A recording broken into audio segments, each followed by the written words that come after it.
Hello, everyone, and thank you for tuning in today for GFG Resources Live Market Update. Today, we're joined with Brian Skanderbeg, President and CEO. He'll be providing further commentary on this morning's press release regarding the drill hole ALJ 2412, with the best intercept to date at Aljo with a grade of 23.08 grams per ton gold over 7.6 meters.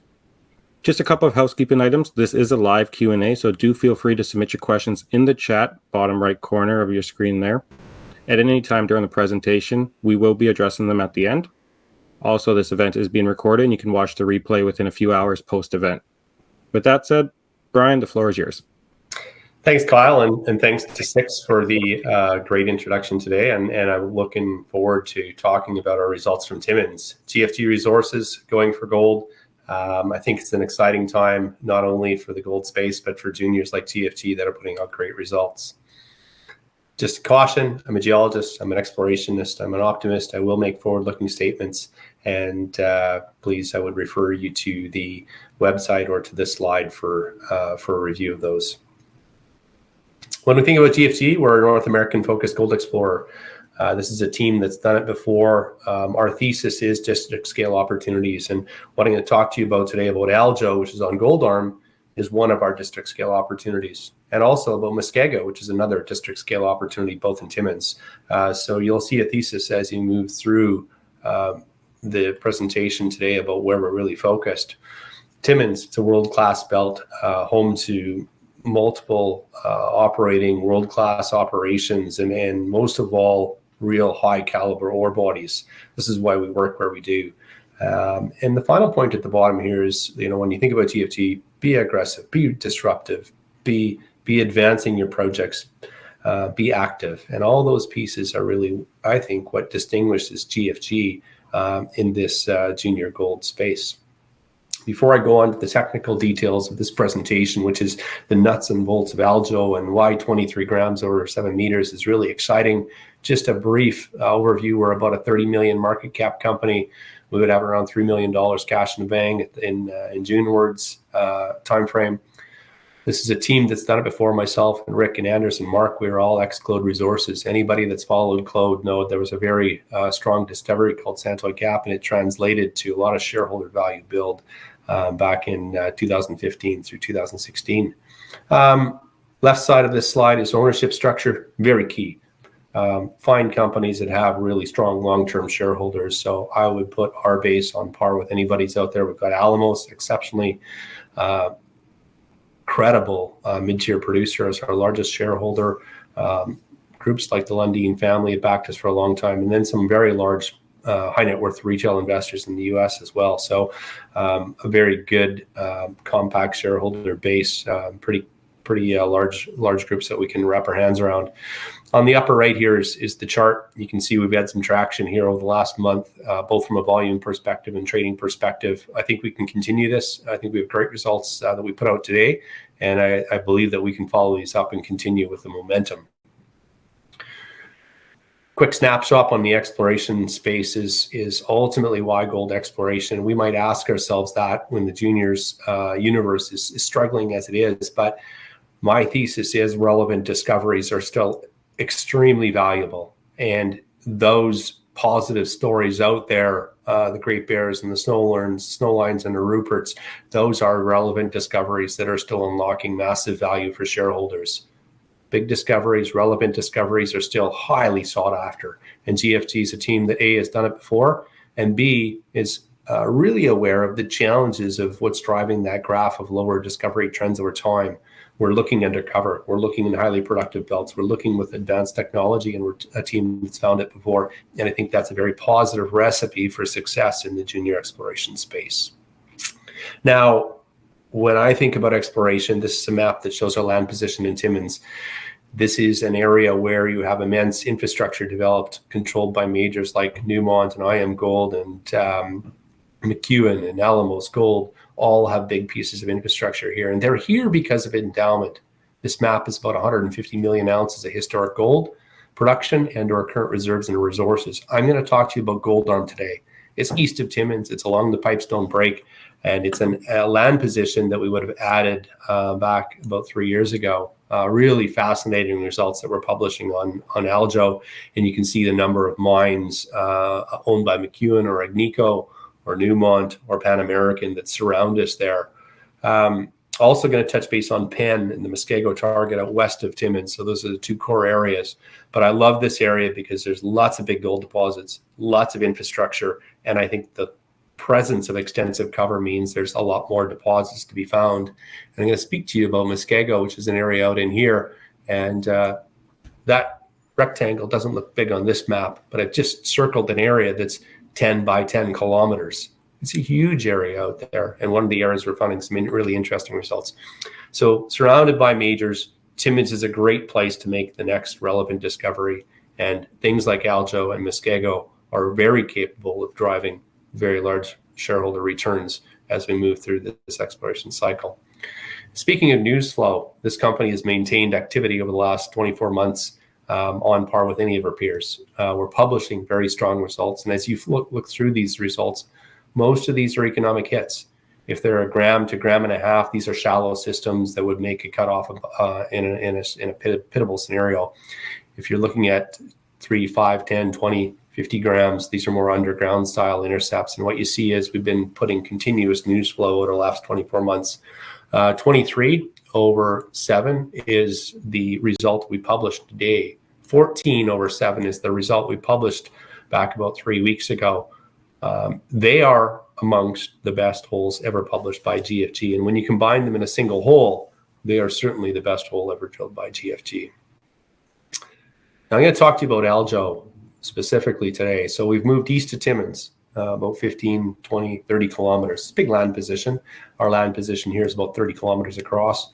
We would be on the Pipestone deformation zone, which is one of the two main controlling features and gold structures in the Timmins camp.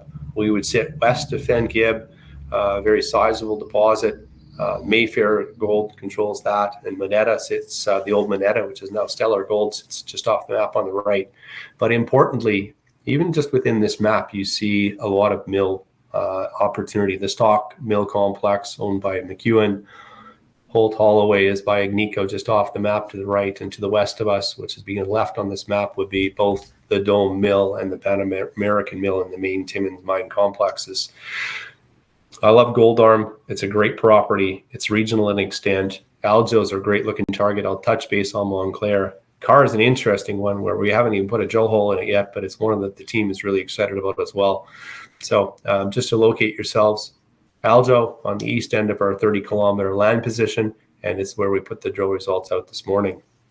Now, what was Aljo? Aljo was a historic gold mine from the 20s and 30s, and it sits over in this environment in here.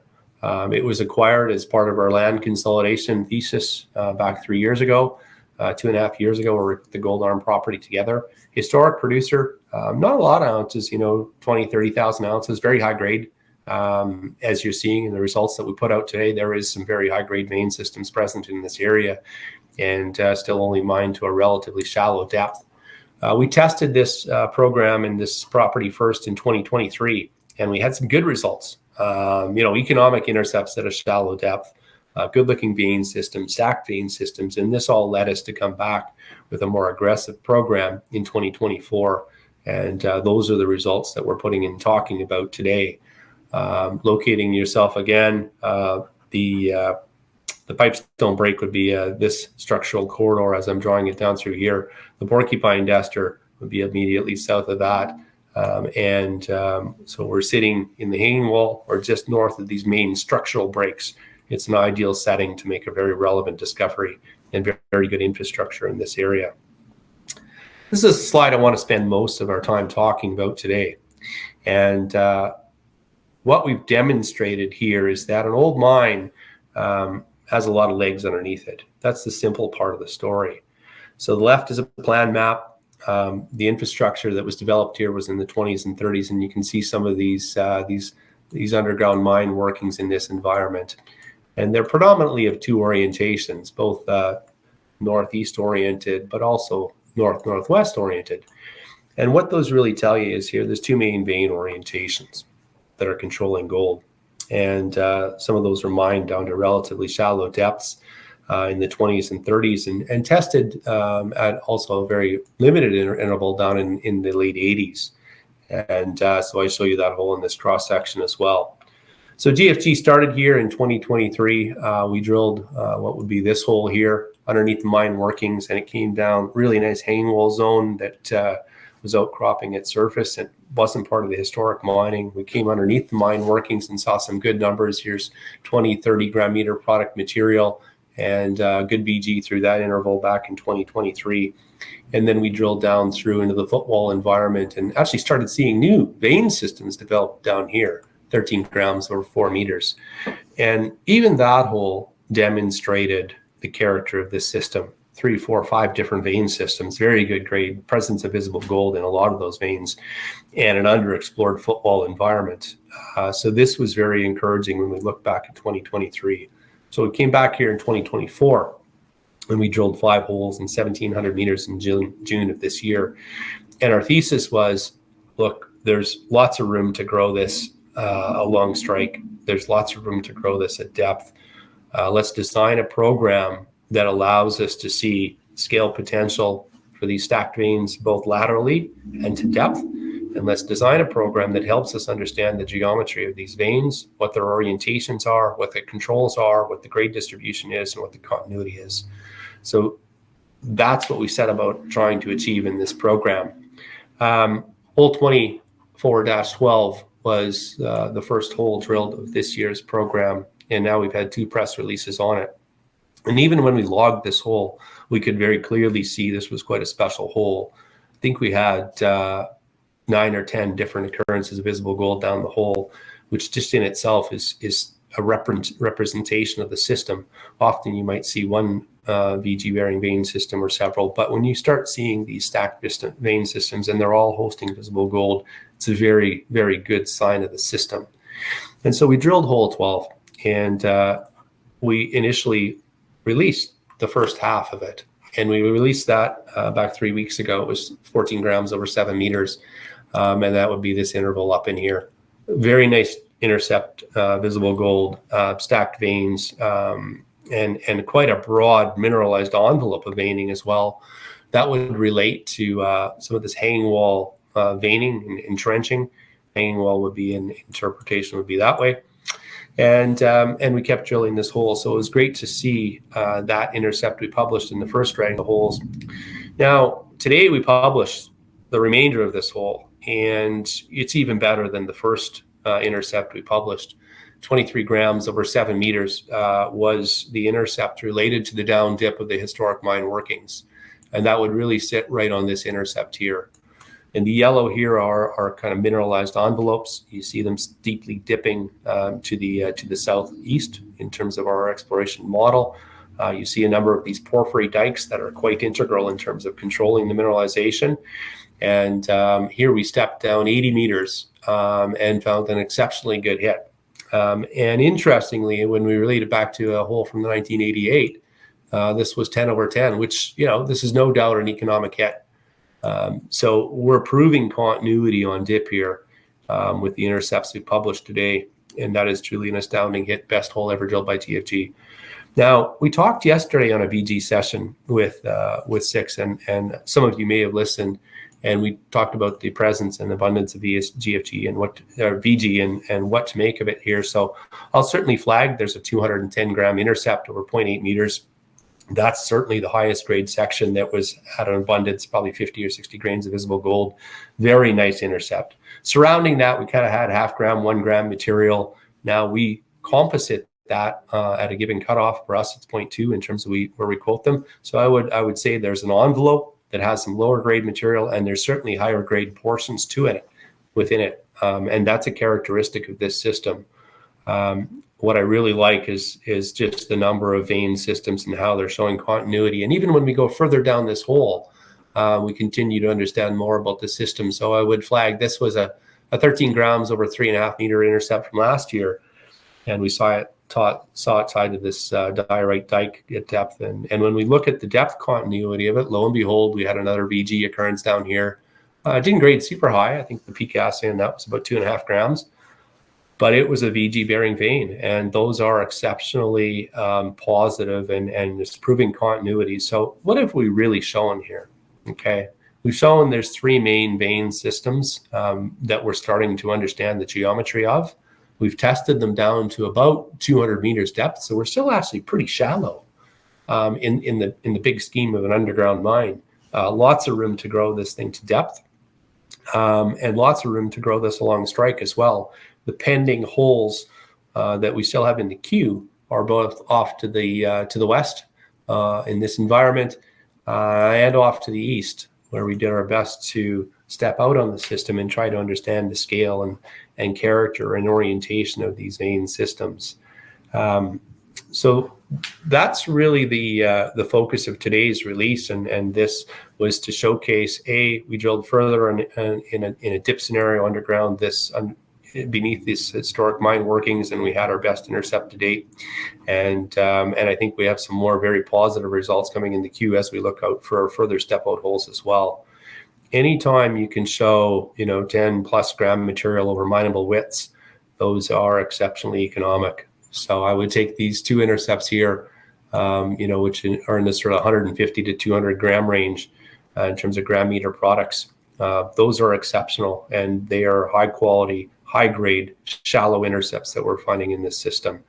So really encouraged by what we're seeing both in plan map, the distribution of the veins, the orientation where we're furthering our understanding, and then in section, which is in depth view, where we see these things still have reasonably good continuity, and we're starting now to piece them together.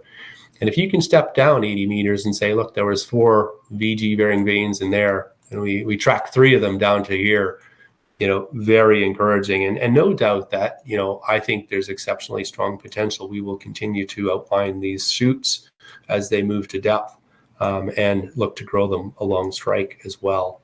So as we mentioned in the press release, stacked veins and strong continuity with very good grades. Those are all exceptionally positive characteristics of a good gold system. Just to talk about some of the details of the system here, and I wanted to throw up these 4 core photos because they're the ones we first showed at this release. And it really does show the nature of the vein systems here. And I would flag, the 62 and 63 meter one. So, here's an example where it was a relatively narrow chlorite-filled fracture. This particular occurrence actually had about 10 grains of gold and some modest grains of telluride. And this was only in the sort of 3 to 5 gram range. And that does actually happen quite often where you have a really juicy looking vein. You don't quite get the grades you think, and that's gold. But I take a lot out of just the presence of that, the abundance of the gold, and the character to it, where you see it both in the wall rock and in veins. And this is actually a gold grain integral in the telluride. I should have shown a scale bar on there, but that grain's about 3 millimeters across. So exceptionally strong grades, good grade in those ones. And we're still only in the 3 to 5 gram range. Now, when you start seeing, 50 plus grams, so this particular sample up here, I think was around 75 to 80 grams. There was 15, 20, 25 grains of gold. You can see the distribution, some coarser, some finer. You can see these sort of sharp-walled vein systems. This is really, really encouraging. And that was what we would have published in the hanging wall zone in the first intercept that was published back 3 weeks ago. And then today, we actually published what the assays were on this one. And this is about a 215 gram intercept. And when you look at the distribution of gold through here, you probably had about 50 grains, but you had some of them very quite coarse. You had a strong integral to the telluride. Just a really exceptional looking intercept where even when we drilled it, it was very clear that this was going to be 100 plus gram material. And lo and behold, it was about 215. You have some shoulders to it that are, modestly lower grade, but still definitely part of the gold system. So this is all really exciting to GFG, where you can look and show a mosaic of visible gold pictures. You have the assays on here, 3, 5, 10, 70, 215. And these are all economic. These are all above 200 meters depth. And that's the most encouraging thing about this thing, is there's still lots of room to grow it yet. So Aljo, I'll flip back to this plan section here for a second here and say, we can grow this to the east. We can grow it to the west. We have depth continuity yet that is wide open directly beneath very high grade intercepts. I have little doubt when we step back here in October and start the drill turning again, we'll continue to outline good intercepts both underneath this mine and by the looks of it, what we've seen along strike in the pending holes as well too. That's Aljo, and that's the exciting part of the news release we put today. I wanted that to be the focus of this session. We have Montclerg. This is a gold system that's about 25 kilometers west of Aljo, and here's a plan map of it. Lots of good intercepts on it, down to about 350 to 400 meters depth. Same sort of stratigraphy, meaning half a kilometer to a kilometer north of the Pipestone Break. And again, both this bulk tonnage and high-grade angle. Lots of dual styles of intercepts. You have some replacement ore here, and you also have some high-grade vein systems present. We're working on modeling here, doing some metallurgical testing on Montclerg, and that will guide our next step forward on this target. As we look to the pipeline, and this is also the exciting thing about GFG, is 800 square kilometers of ground. And when you look and think about Timmins, we are the largest landholder outside of Newmont in this belt. And I'm going to talk to you about Penn and Dore briefly, because these are exciting portions of our pipeline, and there's great work going on in those two. I would flag specifically the Muskego target area. The map in the upper left is 60 kilometers across. This is the Penn gold property. Borden would be another 30 kilometers west, and we itself was just north of the, just west of the highway that goes down to Gogama. So very truckable into Timmins. We worked this property for a number of years called Penn. Most recently, we came across some really interesting data in the bottom of some of our sonic holes. Geology map on the bottom. The symbols we're showing you are till samples in most cases. The triangles are till samples.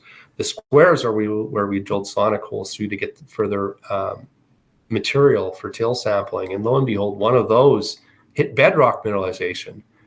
And when we looked back and plotted this all up, lo and behold, we're outlining a structural corridor here that we mapped 4 years ago when we first acquired this property. We're seeing bedrock samples of very interesting gold numbers underneath a very extensive swamp. We call it Muskego because this swamp is 4 kilometers wide and about 10 kilometers north-south, where there's not a single outcrop. Nobody's looked at these rocks before, and we're finding very, very interesting both gold values in till, but also gold value in rock. And I'll focus in on Muskego 05, this sample in the western part of it, and 2.5 grams in bedrock. We weren't looking for bedrock. We weren't targeting this hole to look at anything except the till data, and we found gold in bedrock underneath the swamp. And just the chance of finding that is very low. So we would have to say this is very, very encouraging at this stage. Now, at the bottom of that till hole, we've got a little sample of rock that was about 3/4 of a meter. That rock graded 2.5 grams. And when we started breaking it down, looking at the pieces, here's the mosaic of what that rock looked like. A couple things I want to point out here. This is a shear zone. Very high strain. This is where gold fluids move. It's heavily sulfidized. This bright material on these core samples is pyrrhotite. And the pyrrhotite is a very good indication in this environment of gold. And lo and behold, when we looked here, we saw visible gold. So here we stepped out into the middle of a large swamp. No historic work really been done under this area because of the extensive cover. This is the reason we go and explore areas like Penn, is because of this cover. So this is the preserved opportunity. 2.5 grams. So we're like, well, where was the gold in this sample? And these black domains in this are actually quartz veins. Lo and behold, there's visible gold in the quartz veins. And we actually took a photon assay of each of these samples. And they graded between 1 and 10 grams. So if you just scan the whole surface, you got somewhere between 1 and 10 grams. And that really did confirm the assay. And then we took another technique and we said, let's just take and look very selectively about seeing if the gold is tied specifically to the pyrrhotite. So we took an XRF and we just ran a sample on it. It's not qualitative. It's not quantitative. It's qualitative. Just basically, is there gold? Is there gold there? Is it high grade? Is it low grade? So it's certainly not an assay by any means, but it's a reflection of how much gold is there. So we zap these little red circles, and in those areas you can see 19 grams, 17 grams, 14 grams. That's just in a local, very small scale sample. But this is extremely encouraging given that the context we have here is we're underneath a large-scale swamp. We know it's in a structural corridor. We know that corridor is tied between two main regional structural breaks. And we know the rocks are very reactive. And now we know them hosting visible gold. And with that gold, you have tungsten, bismuth, telluride, base metal associations like zinc and moly that we can see both in the till profile, but also in the gold. This has the workings to shape itself up into a very, very strong regional target. Muskego is something to pay attention to in our pipeline. It's never been drilled. Expect us to step out and test this likely Q1 of next year, but a very, very exciting pipeline target that we're advancing. South of the Penn property is Dore, and Dore is also a large-scale, regional-scale land position. We covered it with till last year. Each of these triangles is a large 10-kilogram sample. They're shaded both on size and scale for the number of grains of gold that are present in this area. And really, this is how we filter 200 square kilometers of ground. So if we see a grouping of till samples, and I would take this example out here as a prime example to say, you know, here's 10 till samples in an 8 square kilometer area that are all highly anomalous in gold. There will be a source of that, and it will be in a proximal environment, likely within a kilometer of those samples. We see structural corridors and lithocontacts that are lighting up in till. That's extremely encouraging. We see multiple of those associated with this felsic volcanic rock, the yellow stratigraphy down here. So early days for Dore, but when you start seeing a till signature, you know there's gold systems at work. And all we're trying to do at this stage is find a new gold system. And Dore has more gold systems to be found. Penn, we've demonstrated now with Muskego, has a really unique gold system that we're going to step out and drill test.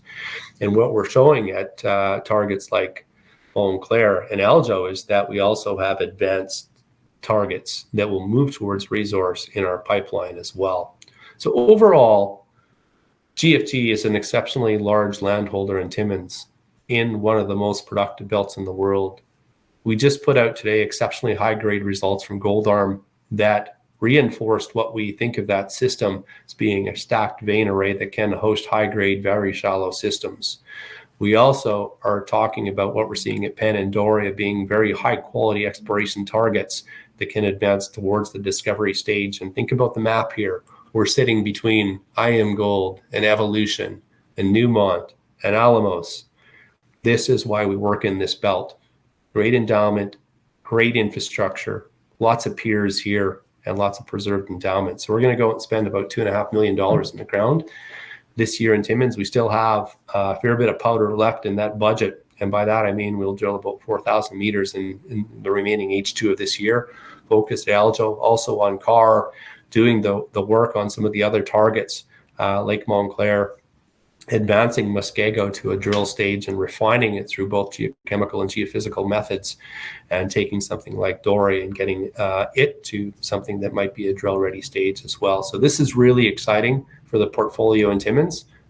This is a junior that is truly making unique discoveries and high-grade discoveries in a very, very well-established camp. So very much something to focus on, and we expect to be very active for the remaining portion of the year. Briefly, the other aspect of the portfolio we control, we've recently divested a rattlesnake to a company called AxeCap Ventures or Patriot Gold Vault. And we have a definitive agreement as per our announcement several weeks back where we would sell this over staged cash payments for a cumulative value of $3.3 million. We will be a relevant shareholder of Patriot Vault Gold or AxeCap. We will also take a fair bit of cash out of this on at present, also on closing with a further payment in 2025 and a milestone should they make relevant discovery. So here's a good example. Pipeline project. Maybe it didn't fit our niche or where we wanted to spend our dollars and our strategy in terms of working in the Abitibi, But we've partnered with great people here. They're going to take this asset forward in a U.S.-focused portfolio, and we stand to benefit from the work going into the ground and as a shareholder as well. Overall, I've tried to summarize today about why invest in GFG. And I think this is a relevant question to ask everybody.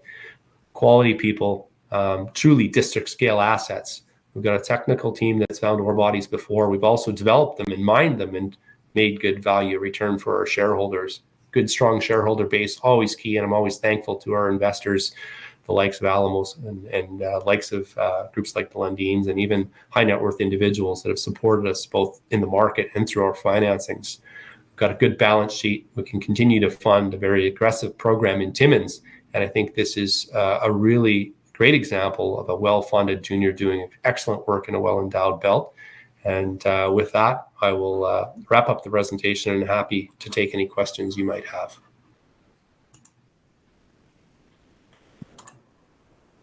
Well, thank you, Brian, for the thorough presentation, as always.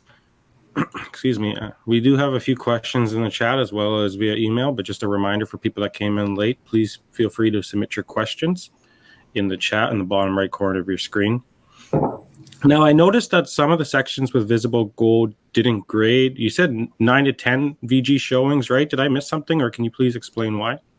Yeah, in that hole 12, I think we had 9 distinct instances of visible gold down this hole. And they would have ranged from maybe a single vein that was 10 centimeters to sort of meter scale veining that had visible gold stacked throughout it. And they would have ranged from a single VG occurrence, 1 or 2 grains in a given vein, to something that might have had 30 or 40 grains in a meter.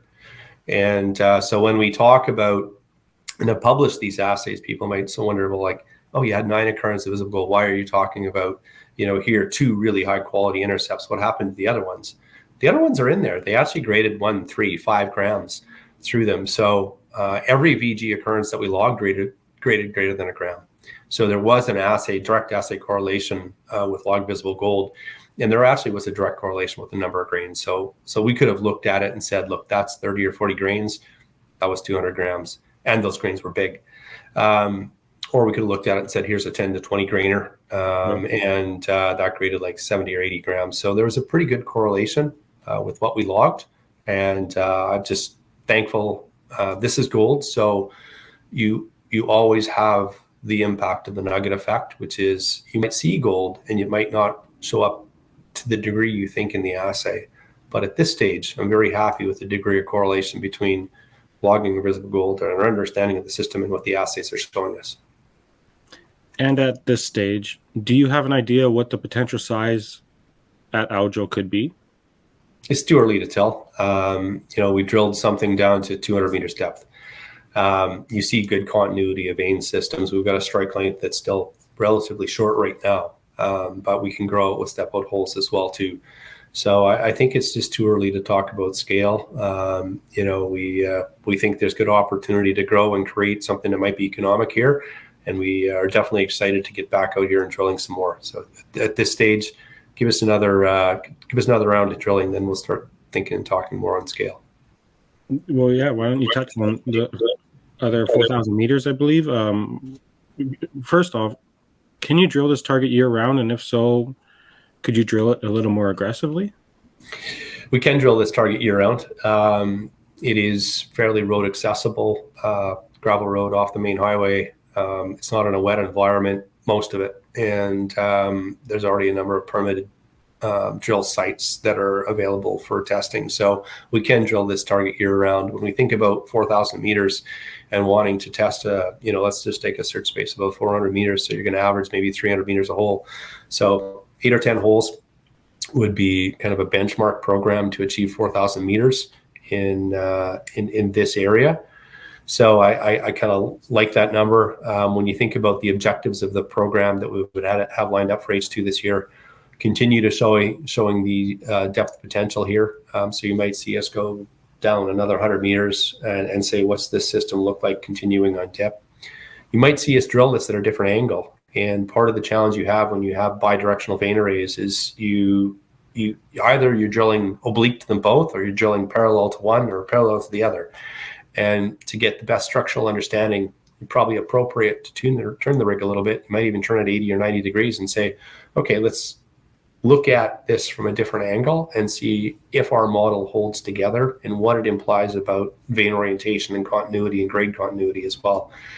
So that's a number of the objectives. I'm optimistic we will have some positive results from the step out holes along strike as well, which were kind of singular holes stepping out. So we got to get those results back. We've got to model those. We've got to understand the structural orientations that are implied from those, and then design the follow-up program. So lots of work to do. Aljo will certainly be the focus of that program, and expect that that's where the bulk of this 4,000 meters will go in H2 of this year. As we look to 2025, I do think we will get Muskego to a drill ready stage at that point, and it's a compelling target. It's an example where you've taken a single sample in the middle of a very extensive covered area, and that single sample had visible gold into it, and you weren't trying to sample that hole or directed at the deposit. So the chances of that hosting visible gold occurrence were exceptionally low. So either we've been extremely lucky, or there's actually something significant underneath there. And we'll aim to design a program in Q1 of next year to follow up on those drill holes at Muskego or that sonic hole, where it's just the right type of setting where nobody's looked underneath this cover area, and even just the character of that rock. It's a good sulfidizing rock. Importantly, it has a geophysical signature. Not only is it magnetic because it's got pyrrhotite and magnetite in it, it's a conductor. So these are things you can target geophysically where we don't have the ability, or at least not in a very timely manner, to turn geochemistry around underneath this swamp with more sonic drill holes. So the great thing about this target is it's got a strong geophysical signature, and we can use that to target with. And that makes our direct path to defining a drill target that much shorter. Thank you for that in-depth answer. And you're mentioning Muskego and how it's a new discovery target area. But I want to go into the chat. There's an individual asking a question about how you're using historical drilling and exploration data from Aljo to influence your current strategy. And I know during the presentation you mentioned CAR. That maybe you could tie that into this as well. Sure. Going back to historic information, always going to assault, but you have to go back and look at it, understand it, put yourself in those guys' shoes. They're good geologists and understand what they were trying to achieve. So in the 20s and 30s, the old timers would have had a 10-gram cutoff. And so what they did is they showed us the vein orientations. So when we look at that underground development, even though we can't locate it perfectly in 3D space because the data is too old and it doesn't really exist, what we can get is the main controlling vein orientations that they were following underground. And that's great information. Then we can look at the next generation of explorers that looked at this in the 80s, and they might have drilled a half dozen holes, testing a relatively shallow surface space above 100 meters. And we can look at what those were being orientations, and we have the at least better assay data on those and more reliable data to use in terms of building a model around it. So we can use that piece of data. Even in looking at some of the historical work, whether it's geophysical or geochemical, really helps us from a targeting point of view. And, nothing replaces actually sitting with the geologist. So ironically, it was a gentleman called Ken Lapierre who did some work in the 80s and 90s on this project. Well, we know Ken, so we can pick up the phone and have a call with him. He's still active in the space, and he's still a keen supporter. And so this is how small the gold space is, where you can tug on a geologist's brain from 30 years ago and have a good conversation with them. CAR is an interesting target where it sits south of the Pipestone Break. It sits in a different type of rocks. It's in the porcupine sediments, and it's an intrusion-hosted target. But there's very strong copper-gold signature with it. It's a different model, but there's some very high grades of both copper and gold in very regional preliminary first-pass drilling. So it's an interesting target area. It's in the right area where high fluid flow. You're on a big break. You're sitting next to mines, and you're in an area where people really haven't spent that much time looking. So CAR is a target we continue to advance and work forward with. And even at Muskego, there's an example of historic work where there was an airborne survey flown in 1989 that covered all of the Penn property and a land extent twice that size. So we can pull all that EM data airborne conductivity data and use it to target. Now that we have another piece of data, we're like, there's gold in that shear zone there. It has a conductive signature. What's the conductive continuity around that target? We have all that data. Now, we didn't have to spend it. We had to download it and model it. So for 5 or 10 grand, we get an exceptionally good data set by using that historic EM data. So lots of examples all across our targeting pipeline of using historic data to generate new targets or to qualify and quantify and prioritize our current targets. Thank you for that thorough response, Brian. I'm just reading this second question here in the chat. Good stuff. GFG is a true exploration company. How is your team continuing to make discoveries in Timmins? I might have missed it, but you have a blueprint that you intend to use at your other targets like Carr and Muskego. Now, you did just touch on a lot of this, but if there's anything else you could add to it. Yeah. If there's anything we learned out of this Muskego is it's revisiting our data sets. And so we would have had a regional data set across the Muskego target from 2018. And we also knew it was a bit of a gap in our data, but it was a target, a concept that would have sat there and said, we have 2 regional shear zones here. We've got a prospective area where we have a lack of data. So it was actually going back and continuing to revisit the data and pull other pieces of the data out of it where you're like, okay, well, we actually have a really unique Pathfinder signature here tied to this till profile in Muskego. And then we go back and we're like, oh, well, actually, no, there's actually a bedrock sample that grades very well. And we had that sample for like 2 years and it just was not prioritized in the data set. And sometimes companies will get on a data generation mode and you don't spend enough time thinking, looking, analyzing, and it's another set of eyes. So I would strongly point to my peer here at GFG, Anders Carlson, who he went through that data set, pulled it out as a target and said, what about this? And what about this? And what about that? And here's how it fits together. And here's why we need to go do something here. And so it's revisiting the data sets you have. It's using those. It's recognizing the gaps in your data where Muskego was there, but it was actually a gap in our data. It was in the 20 to 30% of our property that we weren't filtering with first pass chill geochemistry. So it was lots to learn, lots to go back on. A target like Chabot is out there on Penn. It still sits there as a strong golden till anomaly. It's got economic gold intercepts along strike. It's an interesting target area where we need to continue to revisit ones where maybe another set of eyes on a target reprioritizes things. And this is part of exploration. Sometimes you'll be at a target for the 3rd time before you see something that you might like or that changes in it. And many of our targets move up and down our pipeline regularly. Well, Brian, we have one more question in the chat, but I think it's a good question to address for you to sum up with closing remarks here. The individual saying that some of the concepts are rather confusing as he's a new investor to exploration stories. He's wondering if you could recommend any basic resources. And my advice is you get in contact with the company themselves. But I'll leave it with you for closing remarks as well and to address that question. It's a good question because conveying a technical concept like gold exploration and the various data layers does inherently get quite technical and isn't always everybody's profession like us as exploration geologists. So it's hard to convey it in a 30-minute presentation. I would urge you to, there's webinars that you can sit and watch and understand. And I'd also urge you to contact the company. I think any company that's worth investing in would be happy to take half an hour with the shareholder and say, or potential shareholder and say, let me really help you understand this a little bit more, or talk to this target in a different level. Sometimes we have to at GFG say, call Mark, because Mark's the non-technical communication guy. I'm the technical communication guy. And together we can convey and talk about our programs differently. And that's a really niche skill set to talk simply about something that's quite complicated. So I think there's good webinars out there. We've done lots of them in trying to talk about methodology.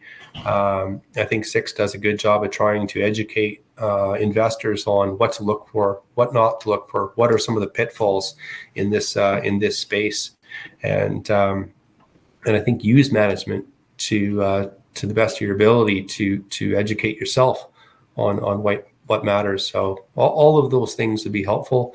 I'll wrap it up for today saying I would thank everybody for their interest in GFG, and please do reach out. Our website's got some good information on it, gfgresources.com.